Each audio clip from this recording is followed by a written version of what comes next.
जिमल बेटा, क्या हुआ? तबीयत ठीक है? बीमार नहीं हूँ, लेकिन ठीक भी नहीं हूँ। अम्मी, मैं आज स्कूल नहीं जाऊंगी। क्यों नहीं जाओगी? अम्मी, मैं कुछ कहे बगैर मेहती की आंखों में कैसे देखूंगी? वो वाकई बेगुनाह है, सच कह रही हूँ। जिमल बेटा, तुमने मुझे सारी बात बता दी है। अब हमें वो सारी बातें मैथे को बतानी होंगी। अगर तुम इस बात पे यकीन करती हो तो मैथे भी यही कहेगा। हाँ, वो तो ठीक है, लेकिन तो फिर? मुझे नहीं मालूम। चलो उठो, ऑलरेडी देर हो गई है। ठीक है।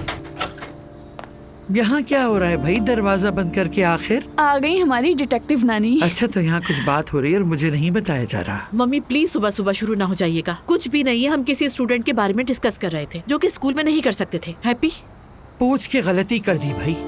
दोबारा कुछ नहीं पूछूंगी तुम लोगों से मैं। बस मेरे रेस्टोरेंट के ओपनिंग इवेंट में कोई मसला ना बने। अभी 5 मिनट बाद फिर सवाल शुरू होंगे। तुम्हें बाद में अच्छी तरह बताऊंगी सिमरन। चलो सिमल जल्दी करो।